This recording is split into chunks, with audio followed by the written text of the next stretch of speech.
piensa que le va a pasar algo. Ni se va a enterar. Ni se va a enterar. Ni se va a enterar. Ni se va a enterar.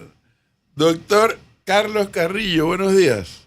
Prenda el micrófono. Buenos días, profesor Cabrera, y a todos los panelistas. ¿Usted sí se hizo la colonoscopia, doctor Carrillo? No, los exámenes de laboratorio. No es lo mismo. La colonoscopia, no estamos Bien. hablando del tacto No, rectal. no me la he hecho todavía. No, doctor, de verdad, fuera de broma. No Mire me la he que, hecho. doctor Carrillo, fíjese que antes que el doctor Martínez me hablara, cuando él recién regresó, no me acuerdo de embajador de dónde, y me empezó a hablar del cáncer de colon, yo sí me acuerdo, y que probablemente usted también lo vio, que en CNN en español había una campaña intensa, ya no la tienen, pero hace años, había una campaña intensa sobre hágase el examen de colon, hágase el examen de que había testimonio. Yo me lo hice a tiempo y pude resolver el problema del... Porque resulta, doctor Carrillo, según me explican mis médicos, que el estilo de vida nuestro y las cosas que comemos, entonces hacen que nuestra interioridad de nuestro cuerpo se perturbe. Mucho picante, mucha grasa, mucha comida Colorantes. de sobra, exacto. Y entonces se van quedando en el colon esos residuos y te pueden perjudicar. Pero bueno, doctor Carlos Carrillo, bienvenido, como siempre, buenos días. Gracias, profesor, por su oportunidad. ¿Cuál es la lectura que le da Carlos Carrillo desde el punto de vista legal al día de hoy de la situación del expresidente Martinelli? El fin de semana, tal y como yo lo pude advertir, fue para mí patético. 3 comunicados de la policía que dijo, que no dijo, que sí dijo, un comunicado de la Cancillería nicaragüense, otro de la Cancillería panameña, se va, no se va. ¿Cuál es el estatus al final de esta historia, al día de hoy? Bueno, como lo hemos dicho, el trámite de asilo político es un trámite de Estado a Estado. Y las relaciones exteriores de cada Estado las rigen los ejecutivos a través de la Secretaría o el Ministerio de Relaciones Exteriores de cada país. Las partes, ni ningún tercero funcionario interviene en este tipo de tramitación. Por tanto, nosotros como defensa hemos sido muy cautos, en mi caso particular, de respetar las instrucciones que se emanen desde la Cancillería de Panamá y la Cancillería de Nicaragua. Dicho lo anterior, profesor, sí, esta situación de notificar que había una alerta roja improcedente porque los propios convenios disponen que no va a haber repatriación ni reclamación por parte del Estado del natural asilado o donde esté el asilado. Esa primera situación, que es una obligación diplomática, se ve trastocada por el anuncio que se dio. Entonces entendemos la posición de la República de Nicaragua, que lo que pide es aclaren esto, porque esto es un hecho público, ni siquiera se dio una comunicación por las vías regulares.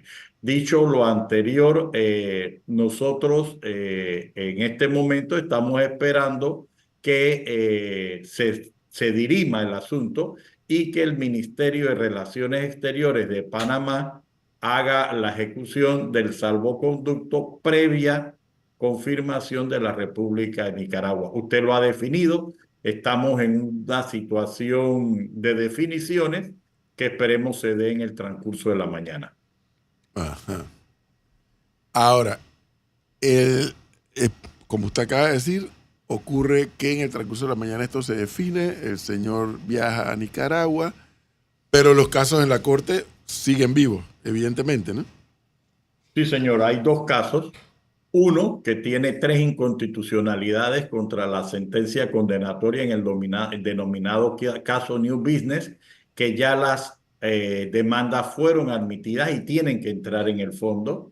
Es la primera vez que la Corte va a dirimir no tan solo lo de especialidad, sino la violación de que a la defensa no se le dio derecho a representar a los testigos que han sido definidos. No quiero entrar ni desviar la entrevista hacia ese punto. Situación que viola evidentemente el derecho a defensa porque fueron los testigos que fueron utilizados para la condena. Entonces, esta situación la Corte, a mi juicio, jurídicamente pues va a tener que dirimirla, va a tener que definirla. Ya tenemos jurisprudencia en la historia de la República de Panamá, donde la Corte ha dicho que la violación al debido proceso es causal de la inconstitucionalidad por violarse un derecho fundamental, que es el derecho a defensa. Sobre precedentes en cuanto a la especialidad, es la primera vez que se debate, porque recordemos, se está pues, discutiendo y el Ministerio de Relaciones Exteriores ya emitió la certificación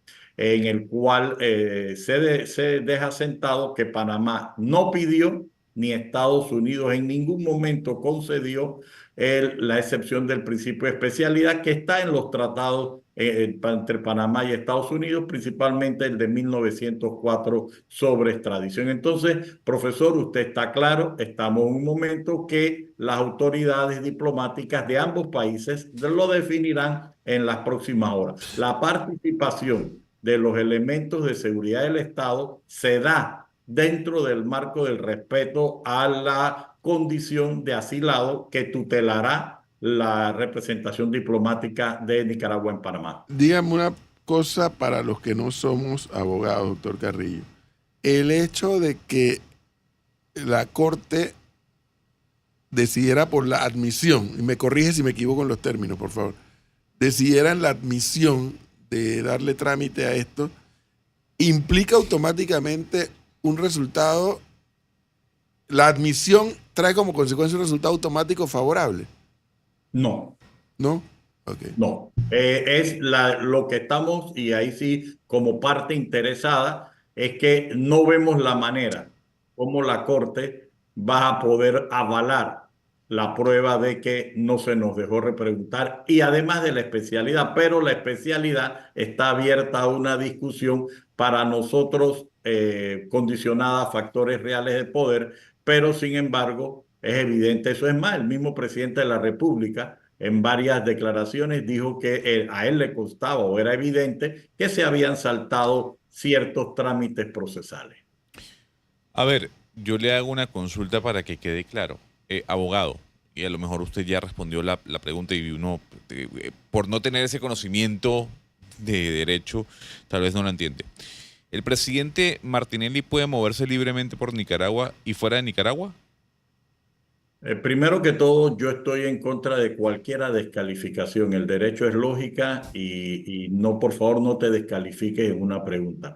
Las condiciones de Martinelli en el asilo son dispuestas por el gobierno asilante. Es la legislación y la decisión de las autoridades de Nicaragua las que van a decidir las condiciones de ejecución del asilo. Uno, usualmente, y esto por norma del convenio, se le da un estatus migratorio. Dos, se le ponen condiciones ya sea de reporte o tres, algún tipo de condición especial. Pero eso exclusivamente nace en la potestad jurisdiccional de la República de Nicaragua una vez él esté en ese territorio físicamente. Abogado, yo le quiero preguntar ahora la parte política. Esta decisión, usted, como parte del equipo de defensa de Ricardo Martinelli, ¿se la esperaba? ¿Cree que llegó más temprano que tarde? ¿Cree que se tardó?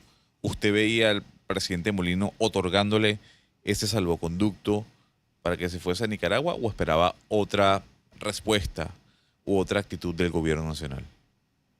No, mira, la defensa desde que Ricardo Martinelli decidió solicitar el asilo, sabía que la consecuencia debió ser inmediata, pero en estos casos siempre demora, era el emitir el salvoconducto.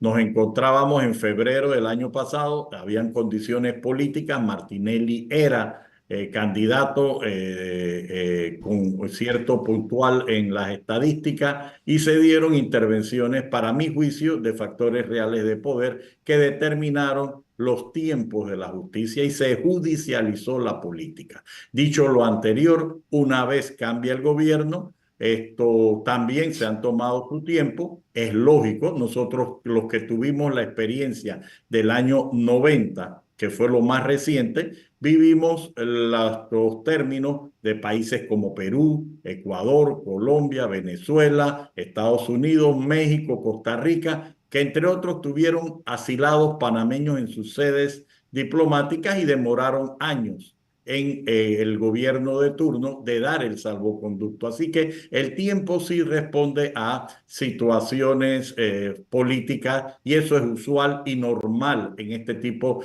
de tramitaciones. Lo que la defensa nunca dudó es que tenía que darse el salvoconducto.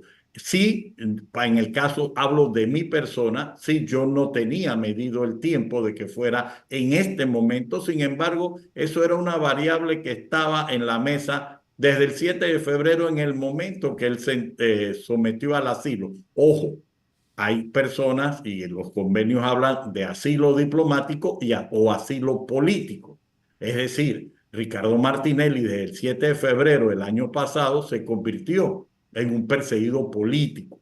Eso está declarado por la convención y es vinculante para Panamá. Más aún, hasta donde yo recuerdo al día de hoy, Martinelli es el único panameño perseguido político, igual que fue el único panameño acusado sin imputar. Y yo lo he dicho públicamente, un hombre que viene extraditado, pasa 2 años de cárcel por ese caso, más otros meses en depósito domiciliario, es declarado inocente. Es muy cuestionable violar el principio de especialidad para crearles otras figuras. Más aún, tenemos el problema que en el sistema penal acusatorio se ha dicho que Martinelli sí tiene especialidad y 2 jueces han anulado casos en su contra, pero en el sistema inquisitivo eso no se produjo. Martinelli, para nuestro juicio, tiene una posición jurídica que no se le han respetado sus derechos, pero es una opinión parcializada. Ahora hablamos del asilo y no quiero desviar el tema central de esta entrevista.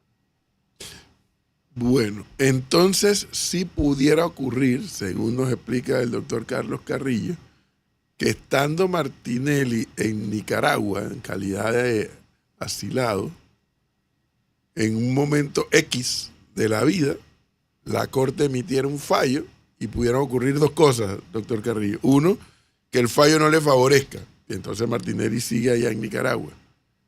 O que el fallo le favorezca y entonces puede regresar sin ningún problema.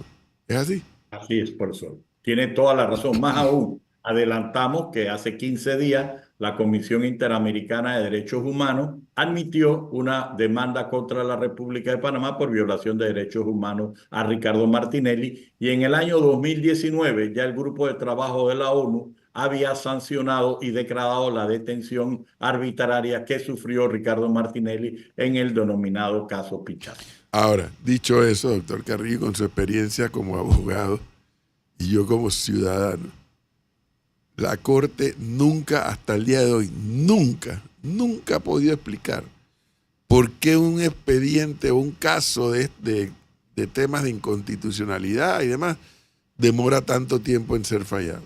Yo nunca he escuchado una explicación, como usted bien ha dicho, el derecho es algo lógico, eso se me ha quedado grabado. En mi lógica no está por qué la Corte se demora una eternidad para emitir un fallo. Dicho eso, significa que aquí podían transcurrir los próximos 4 años y el fallo no sale.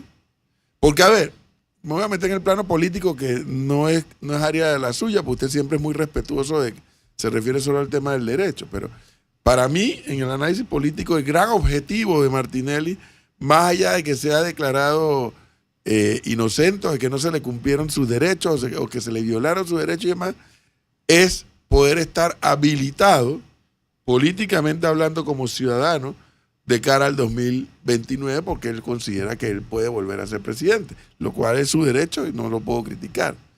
Pero mientras esta situación esté, sus derechos ciudadanos están suspendidos. ¿Es así? En este momento sí. En este momento sí, y te profundizo el asunto. Ricardo Martinelli tiene derecho a que se respete su estado de inocencia hasta que hubiera una sentencia ejecutoriada. Ahora, la única forma de revertir y reponerlo a su estado de inocencia original es que la Corte intervenga y declare inconstitucional esa sentencia y ya se repongan sus derechos. Ahora, en la República de Panamá han existido rehabilitaciones de personas objetos de impedimento de sus derechos ciudadanos, por lo menos en 2 ocasiones.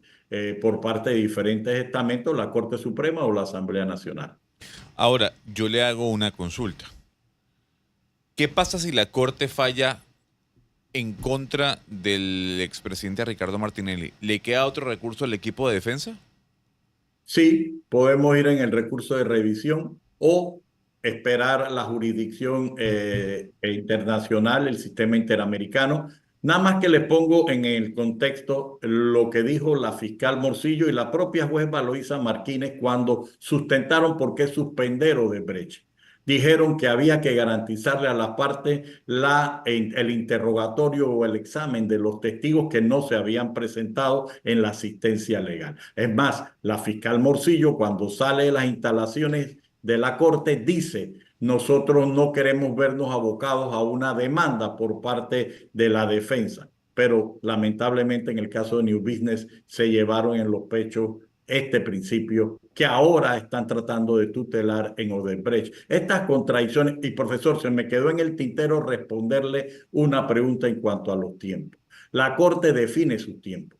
Es verdad la lógica, lo que usted dice del tiempo que se lleva, pero es más humillante que un caso se resuelva en 3 meses cuando es en contra de Martinelli y el otro se demore 10 años cuando es el debate de una concesión. Esas situaciones, profesor, dentro de la lógica, lo que llevan es a desestabilizar el sistema.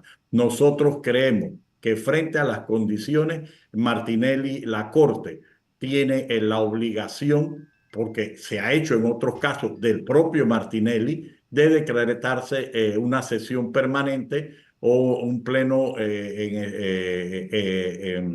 permanente en los casos cuando entran ya a definir el fallo como tal. En este momento, de las 3 demandas, hay 2 que están en términos de traslado que demorarán aproximadamente 30 días para estar en estado de resolver. Pero, profesor, volviendo a su afirmación, yo no le puedo discutir lo de los términos, pero le adiciono y le agrego. Para mí es discriminatorio, y quizás usted no lo ha vivido, gracias a Dios, de que yo he tenido casos que se han demorado años y de pronto me resulta que, como dicen algo en las filas popularmente, alguien se cuela. Cuando a ti te pasan de una fila, uno se siente incómodo, pero cuando a ti te pasan a alguien por encima, uno se siente discriminado. Y la justicia, por lo menos algún día, tendrá que velar o tutelar esto. ¿Usted cree cómo nos sentimos nosotros que se haga un reparto por computadora a las 7 de la noche y le toque a la magistrada María Eugenia López? ¿Cómo usted cree que nos sentimos nosotros cuando usted mismo ve que el exfiscal Harry Díaz, que fue el fiscal del caso Martinelli, que tenía que actuar con objetividad, después de los hechos usted me va a decir que ese era el funcionario objetivo? ¿O cuando por actuaciones dolosas de fiscales, ahora los tribunales están anulando actuaciones ilegales y se diga, no, fue una negligencia? Mentira, fueron acciones dolosas. Y ojo, yo en mis 44 años he visto varios jueces y funcionarios ser destituidos. He visto a presidentes pedir que no den medidas cautelares a personas, pero jamás he visto a un funcionario, ni el Ministerio Público, ni el órgano judicial, estar preso por haber decretado una detención ilegal. Jamás. Ni ver a un juez destituido por mantener a una persona 2 años presa o más tiempo. El día que la justicia sea equilibrada, profesor, y yo tomo, y se lo digo, esto es un razonamiento mío derivado de su afirmación de que la Corte puede tomar los tiempos que quiera. Y es verdad, y eso es lamentable y discriminatorio. Sí, es que por eso digo, respetando pues la lógica de los abogados, para mí como ciudadano no tiene ninguna lógica que la Corte demore. Y esto es un caso, pero hay casos que colegas suyos me cuentan históricos que demoraron décadas en otras áreas, no necesariamente estos temas penales, peleas de ¿cómo se llama esto? De herencia, etcétera, y demoran una eternidad. Entonces, claro, en el plano político, que es el que nos ocupa, porque sí, Martinelli tiene un caso de New Business, un caso de Odebrecht, etcétera, pero tiene una implicación política también. O sea, él es un actor de la vida política de este país. Entonces, uno dice, bueno, resuelvan esto una vez por todas, que ya cada uno sepa qué terreno es el que está pisando. Pero no es lo que ocurre. No es lo que ocurre. No, Entonces, profesor. pasa un año el señor en la embajada de Nicaragua y el ejecutivo un buen día dice, ¿sabe qué? Aquí está el salvoconducto y ahora te tienes que ir. Cuando esto se pudo haber resuelto por la vía de la Corte. Sí, profesor, y como lo hemos dicho, el funcionario público solo puede hacer lo que la ley le faculte. En el caso del Ejecutivo, tenían que dar el salvoconducto. El problema, como usted lo ha dicho, son los tiempos. Pero no queda duda que el Ejecutivo panameño tenía que en algún momento darle el salvoconducto porque era una obligación convencional. Doctor Carrillo, antes de finalizar, me pide un oyente que si pudiera explicar el tema del principio de especialidad, ¿en qué consiste? Bueno, el principio de especialidad es la obligación derivada del Tratado de 1904, en este caso específico, en el cual el Estado requirente, que era Panamá, se obliga a no investigar, procesar o juzgar a la persona por delitos distintos a los que hayan sido autorizados por la extradición dada. Recordemos que en este caso, además del Departamento de Estado, fue verificado por el juez Edwin Torres, quien determinó la legalidad de la concesión de la extradición. Esta situación obligaba a que se tramitara cualquier excepción vía diplomática. Incluso habemos algunos abogados que planteábamos que el convenio de 1904, en este caso en particular, no daba lugar a la excepción. Sin embargo, en el año 2017, Panamá suscribió vía diplomática unas notas de entendimiento para excepcionar la especialidad, pero a través del Ministerio de Relaciones Exteriores. Querer venir a decir ahora que Panamá puede, con conformidad al artículo 548, disponer del Código Procesal Penal, disponer una interpretación de que ya Martinelli no tenía principio de especialidad, viola los parámetros de la lógica y de los principios de diplomacia. Sin embargo, profesor, como usted ha dicho, ahora yo rescato las palabras que usted dice. Esperemos que la justicia y los estamentos competentes definan la situación ya después de 10 años de estar en este debate. Nosotros pensábamos que en el 2019, cuando se dio la absolución de Ricardo Martinelli, esto terminaba. Sin embargo, sacan una baraja debajo de la manga y dicen, no, espérate, el juego no era 9 episodios. El juego sigue hasta que yo te condene por alguna cosa. Y eso es lo lamentable. Esa es la percepción que como abogado, independientemente de las humillaciones o los ataques que uno sufra en el ejercicio de esta profesión, es lo que uno no puede aceptar. Profesor, ¿usted se imagina si a Martinelli le hacen esto? Si a Martinelli le impidieron 6 horas ver a su defensa, ¿qué le pasaría a cualquier persona que no haya un respeto, ni siquiera una sanción para el ministro del momento, que dio la orden que se le prohibiera tener acceso a la defensa? Lamentablemente es una realidad. Ahora, yo vivo del sistema, del Estado de Derecho, y yo tengo que pelear por el sistema que se fortalezca. Ahora, la lógica que usted aplica, yo no se la puedo debatir y tengo que estar de acuerdo. Bueno, Muchas 7:46 gracias. minutos. Doctor Carrillo, muy amable por darnos este tiempo. Gracias. Gracias a ustedes por la oportunidad. Bueno, allí tienen ustedes, amigos oyentes y seguidores en las redes, un poco más el contexto de lo que está ocurriendo y de lo que debe continuar. Hoy es el otro capítulo. ¿Toma o no toma?